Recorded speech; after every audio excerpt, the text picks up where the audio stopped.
Hi, this is Sabrina Monarch of Monarch Astrology, and I'm sharing today some techniques for reading a chart from the perspective of the evolutionary astrology analysis model, which involves Pluto and the lunar nodes as the bottom line of the chart. My intention is just to share the techniques that I use so that any practitioner or student of astrology can take from that what benefits them. I also wanted to plug real quick that in May, I'm teaching an evolutionary astrology immersion course, and you can find details about that at my website, monarchastrology.com. So we have a few example charts today to look at. And I'll share a little bit of background information first about how I approach a chart. First is that I had a kind of breakthrough about reading charts a couple years ago. I had read The Soul Speaks by Mark Jones. It's a really great book. And it talked about deconstructing the role that an astrologer feels when they sit down in a session of feeling like they have to be a knower, and that there could be room to ask the client questions when the astrologer runs out of things to say or isn't sure about something, rather than being so attached to the role of being an expert or a knower that one just kind of wings it or makes stuff up, which can be a temptation in that situation of pressure if you're really attached to the role. And after reading that, I did an interview research project where I sat down with over 100 people, some over the phone and some in person, to ask them questions about themselves while looking at their natal chart, and totally kind of flipped the reading experience in reverse, where instead of telling people about themselves based on their chart, I let people tell me about themselves and learn about astrology from the people that are living out these signatures. Over time, when you gain experience with hundreds of charts, you'll start to notice patterns. And when you sit down in a reading, you'll have, your own research, maybe of things you've read, but also, anecdotes and stories in your mind of other people, though you keep people's information confidential. But you'll notice patterns, like here we see Mars in Libra, and you might have a catalog in your mind of, all the people who have Mars in Libra. So you're building a relationship to the individual signatures, and that can, I guess, inspire more confidence and comfort in the situation of giving a reading. So that's some just general background. The other thing that I do before reading basically any chart, unless it's a chart that I'm reading for the first time, like as I'm sitting with the person and I didn't have time beforehand, but if I have time to prep a chart, I take out a document on my computer and line it up next to the chart, and I start taking notes of the signatures that I see in the natal chart. I always start with Pluto, so here I would just kind of take in the chart and catalog. We have Pluto in Virgo in the 5th house. It's in a new phase conjunction to Uranus in Virgo, and we have it opposite Chiron and Pisces in the 11th house. And these two are also forming a T-square to Venus in Gemini in the 2nd house. If it takes you a little bit of time at first to see those patterns, just sit with it and get the practice of writing these things down. For me, writing is how I memorize things. I was like that in school too. So if you have another way of doing it, like if you say things out loud and that's how you remember things, like do something that works for you. But Pluto is going to tell us about the person's past and the orientation of their soul. So that's kind of the first signature that we want to root into. And then we would look to the South Node by sign and house, and the ruler of the South Node for the particular vehicles that a person has taken in past lives to materialize or live through the particular desire nature that Pluto represents. So here we have Pluto, or not Pluto, the South Node in Scorpio in the 6th house, and the ruler is Pluto. So the same aspects that we looked up for Pluto also apply to this South Node. And the North Node is in Taurus in the 12th house, conjunct the Sun and conjunct Mercury. And then I scanned the chart for any other signatures that appear really notable. One that I had noticed when looking at this chart before is just that the moon in Pisces, it's in the 10th house, and it is in close, tight sextile to the North Node and trine to the South Node. Then, once I've collected this information, I start to form hypotheses about what we can expect. And then I'll write those down, catalog them, reflect on them, see if I notice any logic or patterns in the chart, and then I share it with the person. And I always ask when I'm reading with someone to feel free to interrupt me, to ask questions, or to let me know if something resonates or doesn't resonate.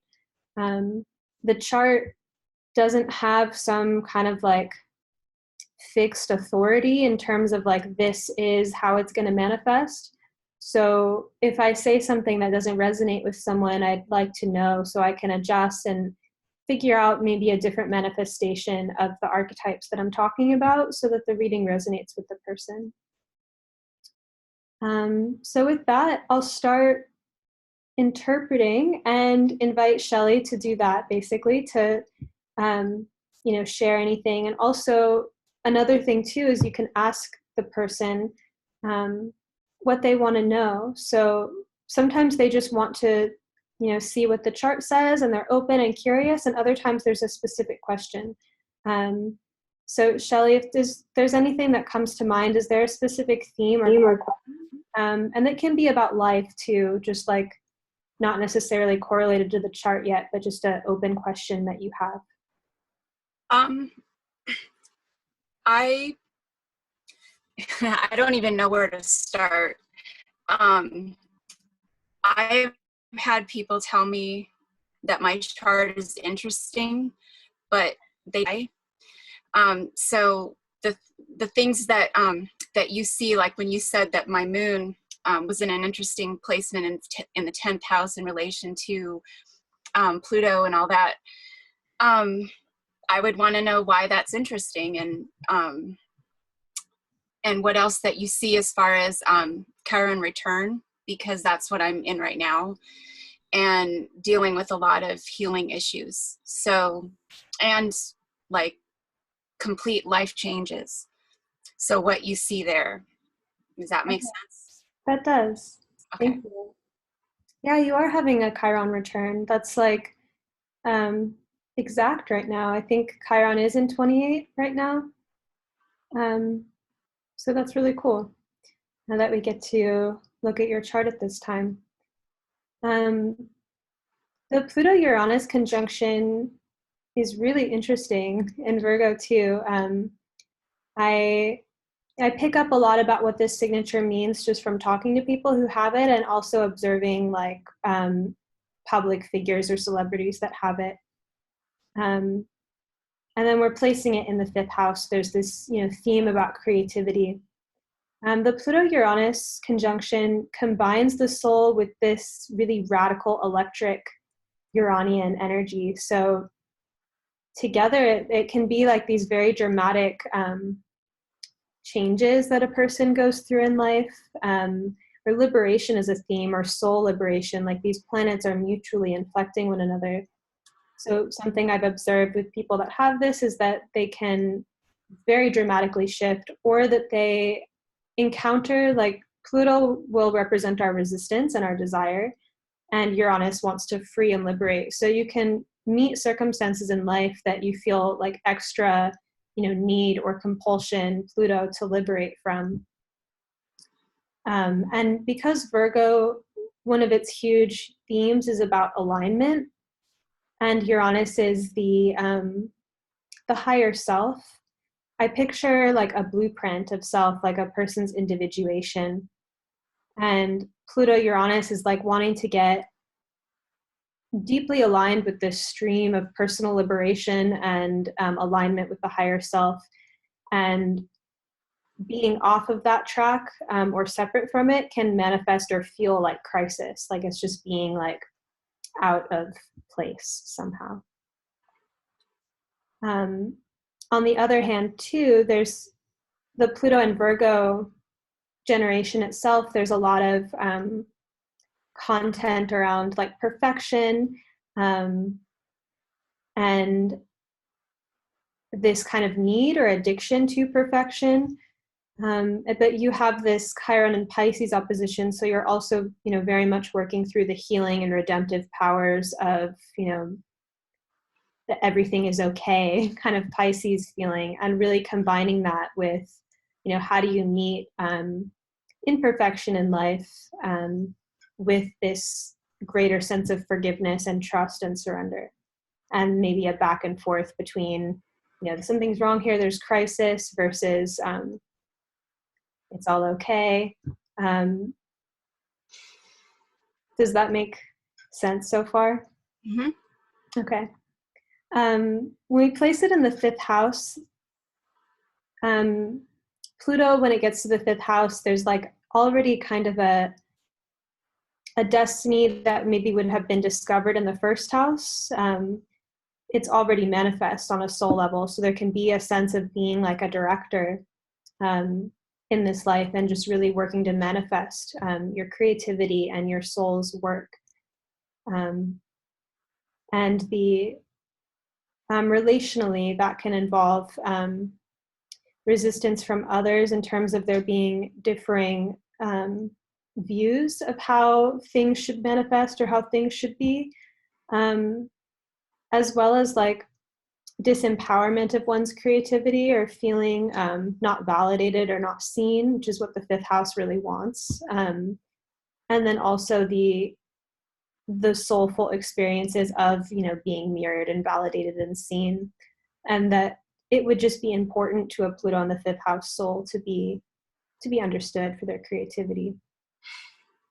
The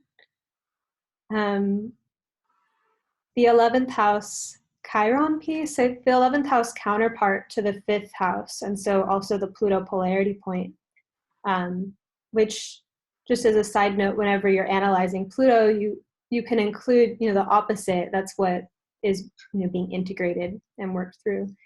The 11th house relates to being able to see reality from other points of view that are radically different than one's own, the structure of other people's consciousness, which would afford, in the sense, like the 5th house Pluto, one of the ways that they end up empowering other people is to validate them creatively and to really support the emergence of other people's creativity. And when there's an understanding of how reality works for another person, that validation can be so much more personal and so much more intelligent than if it is a projection of one's own creative vision. So that's where the 11th house gets brought in. And she also has this, the Saturn in the 11th too, even though it's not opposite. It brings in also, there's like themes around working on this outside, or like witnessing tower kind of consciousness that the 11th house represents.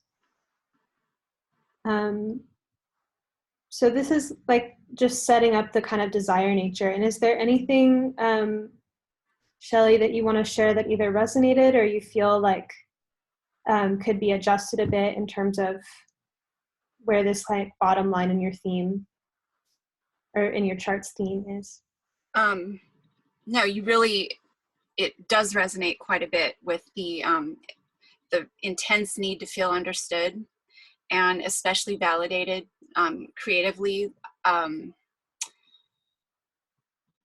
It really,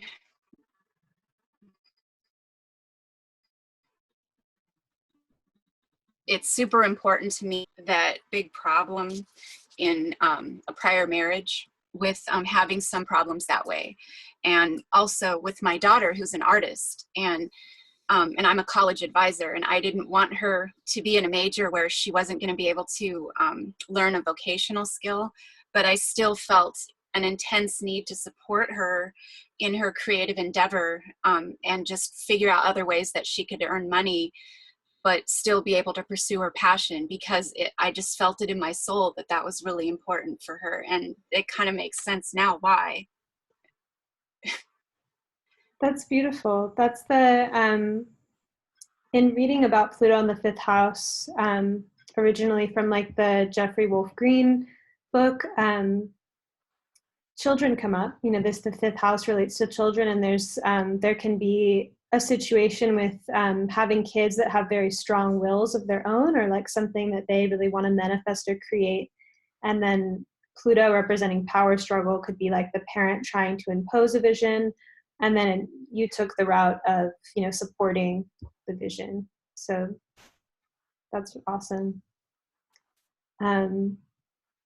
The vehicle in the past for oh, and just to include, like Venus in Gemini in the second house is a T-square to this. The understanding of T-squares that I've really enjoyed contemplating recently is, I need to check the author of this book. I'll write it in the comments. But an astrologer was saying that when you have a T-square, the focal planet can get a lot of attention. Like that's where, you know, these two squares are hinging into this one kind of point. But that whatever this, you know, focal planet represents can be balanced through the integration of this opposition. So with Venus square Pluto, that creates, you know, it's a Venus-Pluto complex. Any signature is also called a complex. And so this can be very intense relationships, and just like very deep, intimate relationship. And the, you know, a transformation of one's love nature in a really deep way. As well as when I see Venus and Pluto in aspect, Pluto representing the soul and Venus are relationships. It often comes up that, you know, these intense relationships that appear have some kind of unifying result for the person's soul. Like there's a part of them that has been either like, you know, projected onto the other, and it's a shadow piece. And shadow here not meaning just like, you know, what we don't like about ourselves or something, but parts of ourselves that we somehow don't have access to, yet another person has that on their surface. They're expressing something that is yet undeveloped within us. And so we're very attracted to them. And, you know, a Venus-Pluto person can do that for other people as well. Like there's a certain magnetism about them. And then Chiron, Venus, these are also going to be like healing or very impactful, you know, relationships, since we're adding this in.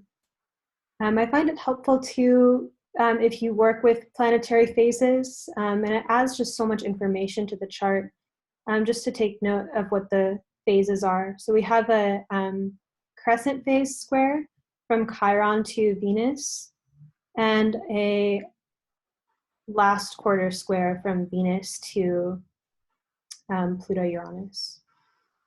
So that's like a nuance to start with, like the Chiron Venus crescent square. That can be, you know, when I think of like Venus Chiron and like events that come out of that, it could be, you know, these relationships that really open up one's transpersonal life. So it can be a healing relationship or a relationship that is, you know, problematic in some way that opens one up to, you know, deeper processes. And so through the more like, you know, opening relationships, this new discovery of value occurs, crescent phase. And then with Venus in relationship to Pluto Uranus, it can seem like there's maybe a desire. The disseminating phase square has a lot to do with the Scorpio archetype, and it's kind of like, digging into all the information, like everything that has led up to this point. So it can be an analysis kind of, or an investigation of what do these relationships in life mean? Like, what is this really deep, like place that this soul has gotten to? What's the history that's led up to this moment? What are all the ramifications of what these important events in love mean? And just that analysis being something of potential interest with this square. I hope that's not too abstract, but no, it's interesting, and it would take me hours to explain why. But, yeah, I have gone through a pretty bad divorce recently, with a lot of drama and a lot of confusion and just trying to move on in peace, getting to a point where I can just take the lessons from that and focus on what I learned and not focus on the pain. And that's been a hard thing for me, to transition out of the victim mentality and into just something more productive to be able to move on. Got you. I hear like your the Virgo Pisces axis in that too. And so I'm guessing, you're in this group, like you study or practice astrology or have familiarity with the archetypes. I guess, yeah, I also sometimes ask at the beginning of the reading how much people know about astrology or where they're at with it. But I guess that would be good to ask now. Like, I know I've studied it a lot, but more on the cursory level.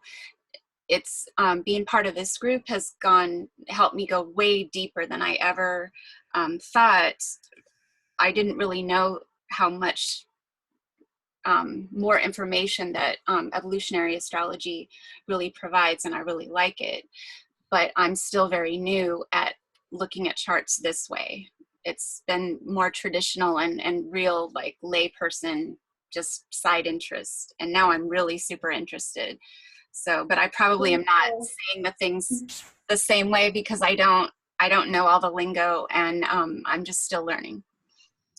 Well, that is interesting, because when you talked about, seeking healing and getting out of a victim mentality, that is a lot of the work that comes with the Virgo Pisces axis, where both have the potential to feel very overwhelmed or like overpowered by just like larger things. Like Pisces, it can be this overwhelm with the vastness of the universe and the cosmos, and Virgo, overwhelmed with feeling small in comparison to this, like, all these chores or tasks or crisis or things like that. And that can manifest in relationship, or, in life events. But there's this, I think the integration of this axis with Virgo and Pisces is about spiritualizing the mundane and integrating, the spiritual, like wisdom and unification and oceanic consciousness of Pisces with the, basic life things. And because your nodes are also in the 6th and 12th, there's more of this, axis theme coming up. And so, yeah, I'll transition into that with the South Node in the 6th house in Scorpio.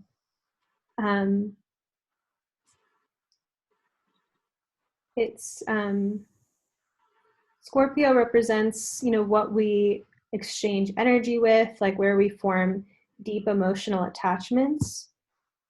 And the 6th house relates to like routine and the mundane realm, or just like the alignment of our lives. So it's another Virgo theme, like this Pluto. It's a security structure. The South Node is always kind of a security structure, but Scorpio as well relates to emotional security. In the realm of like how we can show up for life, like the process of things, the sixth house has a lot to do with our own efforts. It can relate to work. The 12th house in the North Node development can be about, spirituality and surrender, spiritual seeking. The other realm where maybe there's grace or some kind of, co-creation, and infusing that with the sixth life world of activities. But it's also a transition. Just to clarify too, the North Node, represents where we're going or where the soul has support to evolve. And if there's planets squaring the nodes, then you consider it a skip step, and that the person has experienced both nodes. We have Juno squaring the nodes, and I've yet to really to know if when the asteroids square the nodes, if that really counts as the person having gone back and forth between both nodes. I'm not sure where we draw the line with asteroids, since there's theoretically so many. If anyone has any insights on that, I would love to hear about it. But I try to get a sense from the person, and so I'm still just feeling this one out. Either way, this asteroid would be resolved through the North Node. Whenever you have a planet squaring the nodes, you just start with that and you move in a clockwise direction, and the first node you hit is the resolution node. So either way, a focus of evolution in this chart is in the 12th house in Taurus. You also have this Mercury-Sun conjunction here to your North Node, which can suggest that these planets have a relevant influence on destiny, and that they could also be natural strengths, like something that you come into this life with that really helps you in a karmic direction. It's the Taurus 12th house Mercury, like it's and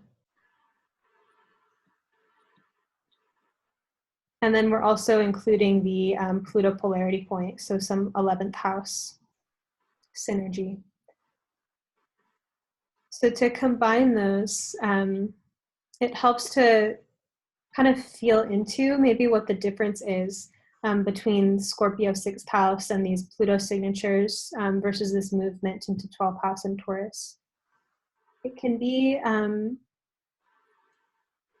some kind of somatic spirituality. Taurus really relates to the body and to self-esteem. When people have the South Node in Scorpio, they can be very used to lots of change and upheaval, and these like death and rebirth experiences. And Taurus is like balancing that out with some constancy and stability. People that have it reverse, if they had Taurus South Node and were moving into Scorpio, they might be too stagnant or almost like sedentary, and they need to kind of till the soil and go through a lot of transformation. But here there's some kind of focus on, cultivating both self-esteem and a feeling of security, like there's safety. Taurus can be very rooted, connected to the environment. And we'd also look at the ruler of this North Node, which is Venus in Gemini in the 2nd house, which is also squaring the ruler of the South Node. So this is an interesting logic that Shelley's chart has of how come the rulers are squaring each other. And there's like a friction between past and future. Okay. And also a way that they would really synthesize. And it echoes again this Virgo Pisces theme with Pluto and Chiron opposition, and then the nodes being in Pisces and Virgo ruled houses. So there's a lot of integration of opposites and polarities that I see in this chart. Um,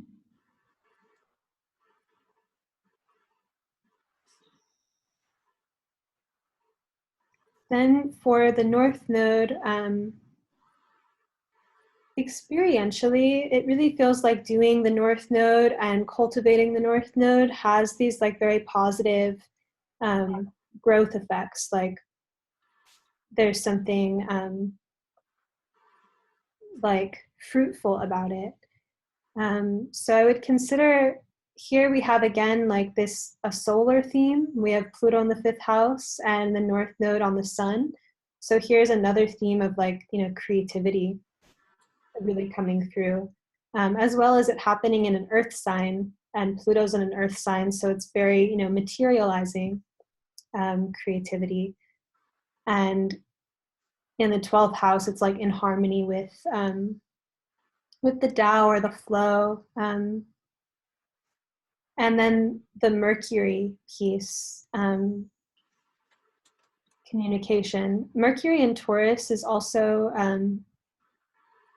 when I see Mercury, sometimes I go to like, oh, it's about writing, you know, and that might be my own bias because I'm a writer and, you know, Mercury can relate to that. But it also, it's an archetype that includes kind of like the merchant. So like someone who exchanges things like currency, Taurus also relating to, you know, material goods. But then Mercury or Taurus being around the body, this could be something about somatic communication and dance, or, you know, some kind of very felt, sensory, sensual form of communication being relevant to the North Node.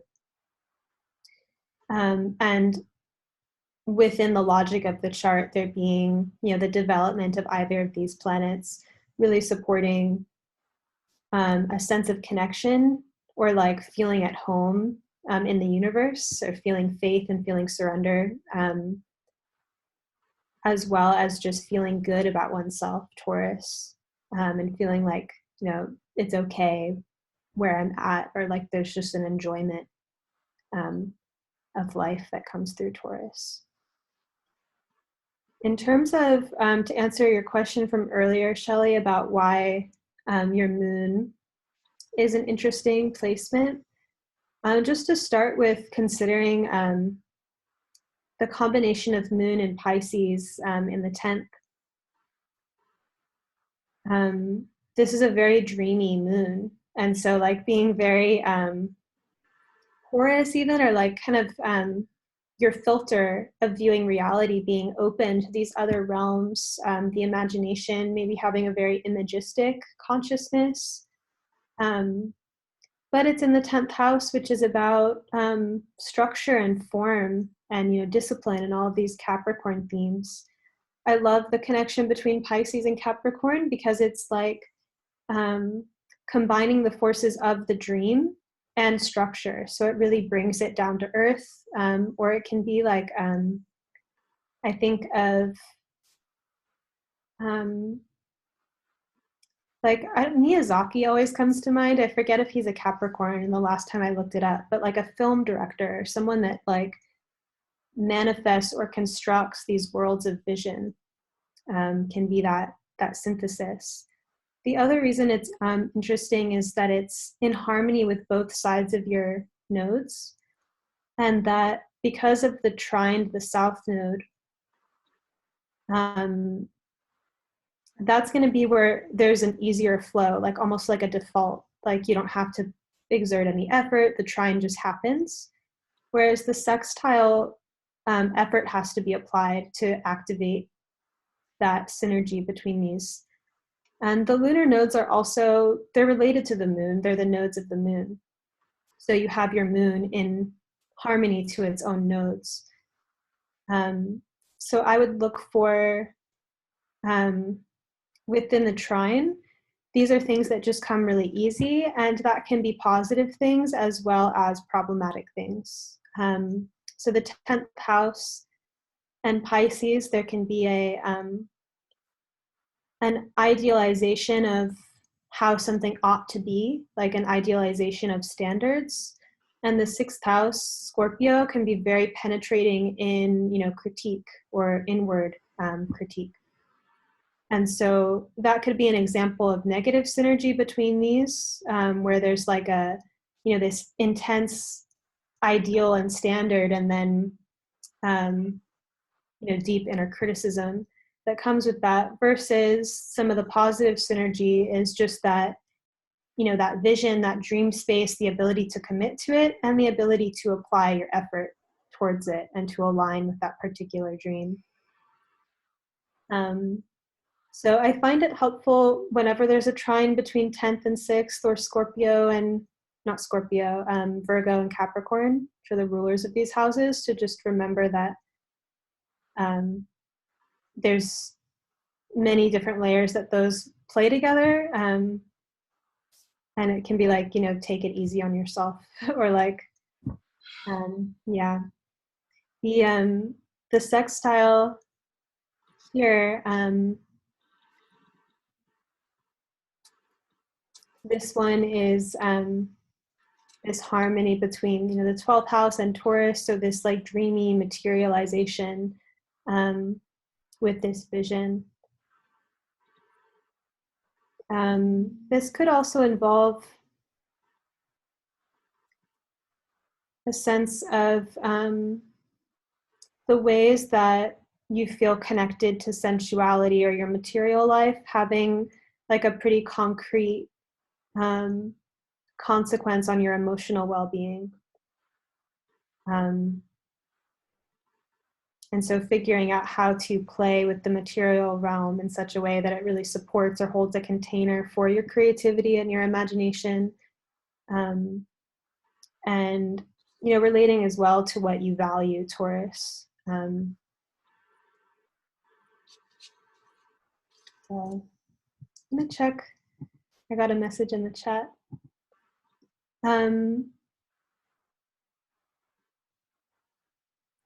Yeah, is there anything that anyone wants to share, point out, or anything from you, Shelley? Any other questions or thoughts? I'm No just pressure, been too. taking all these notes for what you've been saying. Is it normal that there's such a gap where there's just nothing in my chart, like 7th, 8th, 9th house, nothing, and nothing in the 1st house? Is that kind of weird, or do you see that? I see it all the time. Like in almost everyone's chart, you're going to have houses that are empty.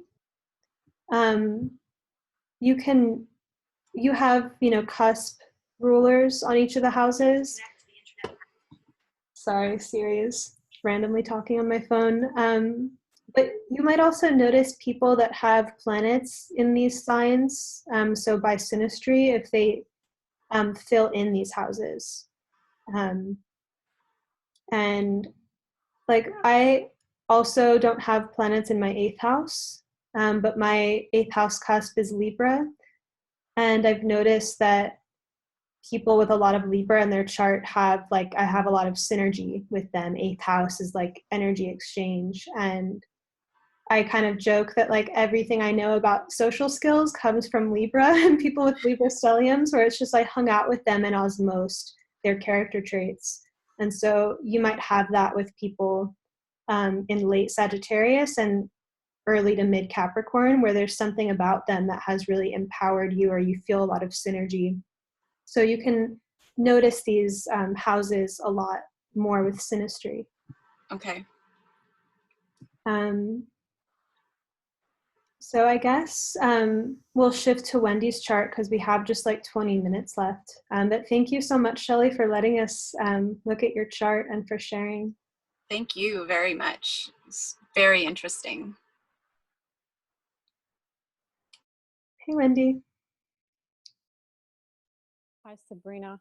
I totally wigged out. I forgot. I was like so obsessed with what I was doing. I forgot. I was like, oh my God, it's 4:45. That's all good. You have like some similar themes here because you're also the Pluto-Uranus conjunct. and you have Chiron opposite, but now we have Saturn in here. But then also this signature squares your nodes. So you have an example of a very like complex chart according to the structure that we use here. Oh yeah. Let me turn the light on. It's dark in here. But go ahead.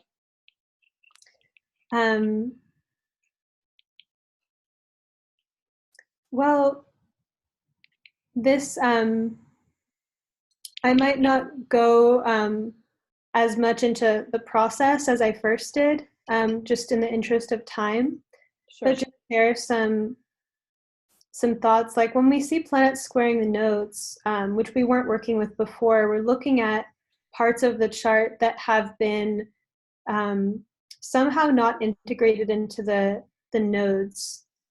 And the way that I've really considered the nodes, they relate to the moon. So they have something to do with our filter and our ego and even our personality, whereas Pluto represents the soul. And when we're doing work with our lunar nodes, we're changing our perception, we're changing our personality structures, we're working with our ego, is really how I feel about it. And so when I see things squaring the nodes, it is an indicator that the ego has not assimilated those factors totally in past lives, at least with the set of past lives that we're working with karmically in any given life. I've come to think that we're working with some past lives and not every single past life that we've had in most lives. Kind of like a deck of cards or something, and you have cards that you're playing with in each life. And that the moon and the lunar nodes, it's not just our personality or ego, but it also can be our environment and just the way that our life goes. And so for Wendy, integrating or like building this nodal axis and both nodes, because you have skip steps on both sides, starts to reintegrate these. So Wendy, do you have any kind of like specific thoughts or questions about your chart? Well, I mean, I've been with this thing for so long and looking at it astrologically for so long that I have a lot of awareness about it now. But one thing that I find interesting that you said about the moon,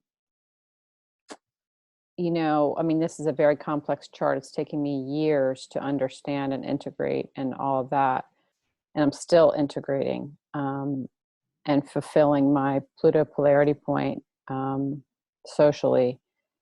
When I worked on the message board and talking to Steve and even feedback from Rad, basically as a Damien soul, which is not just from the chart, but from my own life. And also JWG links some of this to what he called a weak ego. So one of the themes, because I have so many Virgo components right at the South Node in the 6th, I have all that Virgo. If we went into the Venus stuff, there's even more themes around Virgo. And then what they were saying was that my Leo and my Mercury in Leo is really about me helping me to develop an ego in this life, because there was so much humiliation and so much inverted Virgo, so to speak, like internalization of Virgo, that I'm learning how to have an ego in this life.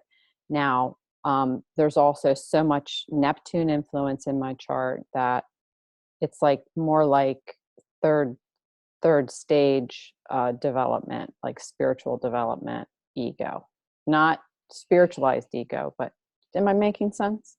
Yeah, thanks for sharing this. And that's similar to what I was thinking too, and I was seeing that because both nodes are resolution nodes in some sense, so it seems like it's this integration between your spiritual life, 12th, and your earthly life. And Yes. part of it is this development of Leo, which is bringing forth, you know, your own creativity and your own vision. And with these planets squaring your nodes, and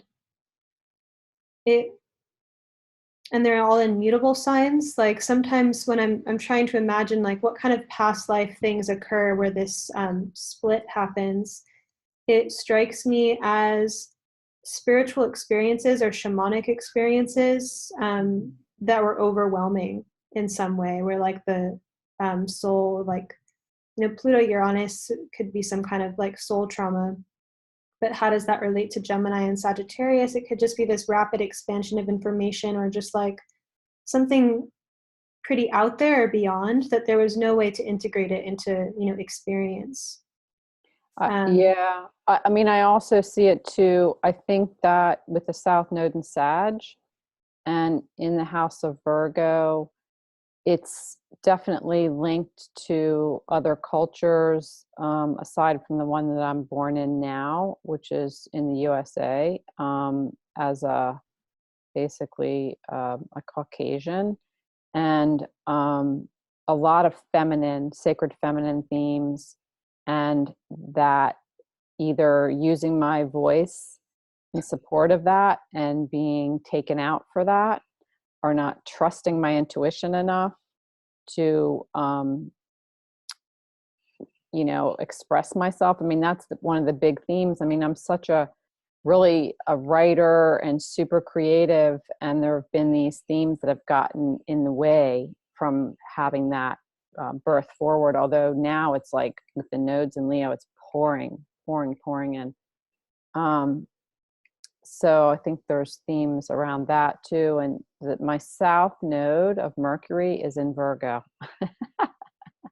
I think that's even funnier. That just adds to it.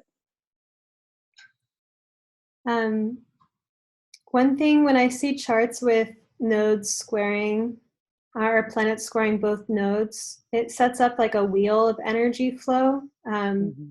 So you have Pluto Uranus being resolved through North Node, and Mercury, ruler of that node, and then Saturn Chiron being resolved through this node. So it's so, when people have planets squaring their nodes, I think it's so useful to know the language of astrology, because you can have this ongoing meditation of, you know, rebalancing parts of yourself into your, you know, your personality, your ego, and just your basic, you know, day-to-day circumstances. To, you know, emphasize activities related to the nodes and see how you start to pull things in. But Pluto Uranus, I've seen this signature in Virgo make really excellent writers. Like the attention to detail is so brilliant, Uranus, and there's like just an electricity that comes through in people's writing. And so I can imagine that as you're, you know, tuning into your imagination and, you know, getting into these like imaginative altered states that come with creativity and manifesting it, you know, it's also a third house Mercury, that all of this soul content kind of returns or comes back. And so maybe writing would be a really powerful portal of integration. Definitely true. I mean, all the themes, right? Virgo, healing, alternative health, wellness, everything you can think of Virgo is part of my work. And then all the Pisces themes, and then just all those mutable, pulling it all together, how to communicate it using my intuition. I'm an animal communicator. You know, there's like all these themes, right? And my new website is incorporating everything, and I'm going to have membership and forums and all these things, so I can just be interacting with people and supporting and educating and learning and you know, sessions and healing and all that. So it's all that's coming through, which feels super great. That's awesome. Yeah. Yeah. It's an easy time right now, even though you know, that's not a simple chart, you know, but I'm receiving a lot of support. The biggest theme is Neptune is going to hit 15 degrees the 3rd of April. So this is the first pass to my Saturn and Pluto. It's been back and forth over Uranus, and the whole generation, everybody's going to be getting, you know, people at mid 60s is getting the Neptune opposition now. It was squaring my nodes. I'm super glad that's done. Yeah. That was not fun. Oh, yeah. And mostly because Saturn was in my 6th house too, so that was kind of intense. I have my cat behind my computer, Oh. moving things around. So anyway, there's that right now. That just gives me another thought too with your Saturn Chiron, how it gets integrated through the 6th house and Sagittarius. I think like detailed cosmologies like astrology can be very integrating, because instead of having like a basic one size fits all piece of wisdom, you know, you get these very intricate analyses of one's chart, and that complexity can be good for the mind, especially if you have an active mind, you know, like Mercury things going on. Look at all that Mercury. Yeah, it's good to have a structure for it.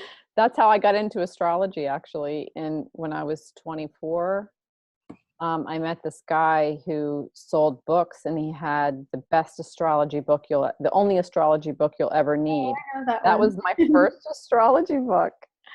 And That was one of my early ones too. yeah, I was just blown away. My Mercury energy, the Gemini, was so excited because it's never ending. It's never ending learning. You can just constantly receive, and there's a layer and layer and layer, and there's so much data. And then all the Virgo really likes it too, because one, it helped me understand my soul and my personality, and it gave me some structure and details. And yeah, really, it's been very good for me, astrology, Yeah. in terms of evolution and in so many ways. So I just think I've seen people with this signature, you know, this whole mutable cross, and the like stuff can come up in people's lives that have this, where it's like they don't know how to integrate it. That's a Uranus theme too. It's just like a shock or something. And I think that astrology is a really healing modality for integration, because it is, you know, this map of different pieces of ourselves and seeing how they interconnect. And it can just be more deeply validating than like, you know, oh, this is just a season of life, it'll change, you know, but it's like, let's really like flesh out the details. So Yeah. It definitely gave me context for what was happening in my life, instead of like, oh, why am I feeling this way? Because I was so intuitive and empathic, and I'm like, what's going on? So it gave me at least a bigger picture of that. And then all of the spiritual components are really helpful to not astrology, but all the spiritual modalities available to help ground it.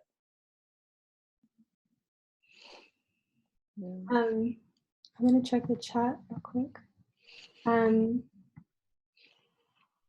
My cat is like sitting behind the computer with her tail curled around the screen. She's never done that before. I wonder if she recognizes you as a friend. Yeah, my cat's on my lap too now.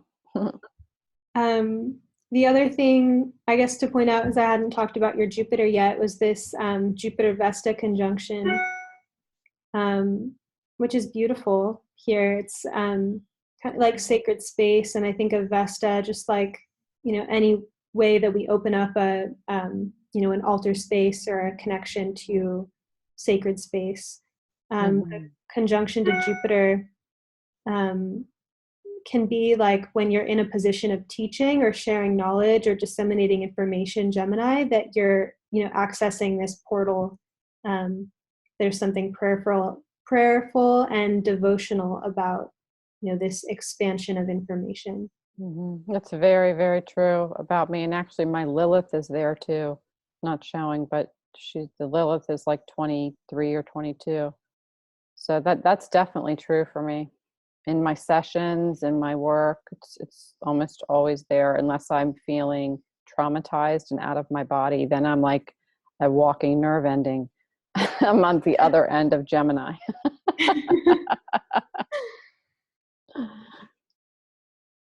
Yeah, that's beautiful. Thank you.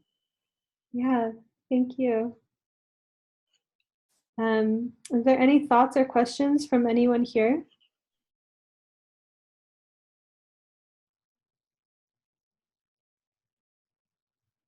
I had a quick question on how do you see the retrograde, if Pluto is retrograde? It's kind of a loose thought or loose observations. Retrograde planets seem intensified. It can help to look up the date of when it went retrograde and see how close it is to the person's birth date. So they would be fresh in that station. And then to just start to observe the transits of when things go retrograde. And I've noticed that during retrograde stations or direct stations that planet slows down in the sky because it comes to a standstill, and so it really intensifies. It can kind of, even if it's like Mars, for example, which is an inner planet, as it's stationing, it starts to become more like an outer planet in the way that its slowness.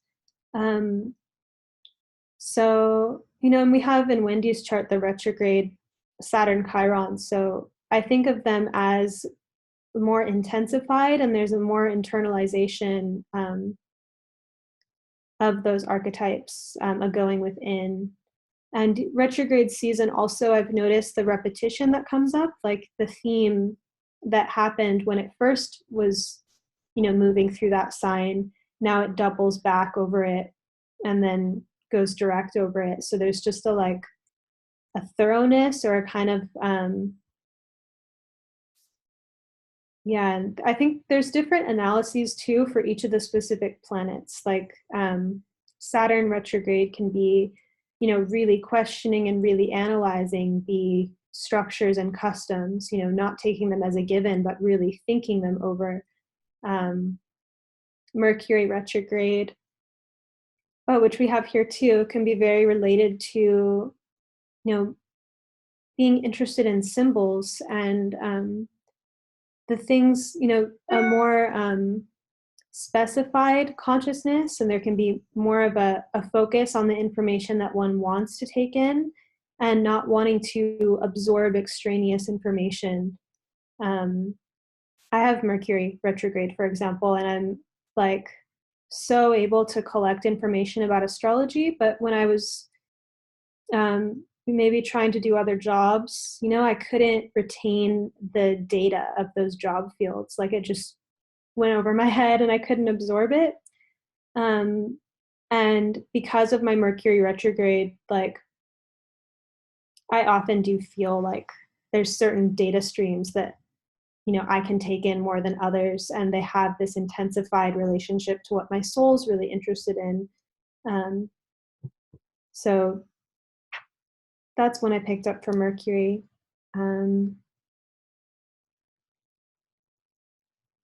Yeah. Does that cover Yes. it? I had noticed that if I remember correctly, it was Pluto was retrograde in Shelley's chart. So, and especially with, being conjunct Uranus, both of them were retrograde. So I'm just wondering, how did you take that into consideration? Okay, we need to wind down now. Thank you so much, Sabrina. That was so good. Thank you, everyone. Great. And thank you to the volunteers, Shelley and Wendy. And would you all please thank Sabrina Monarch? Thank you, Sabrina. Thank you. Thanks, Sabrina. Thank you, everyone, for coming. Thank you. Learned so much.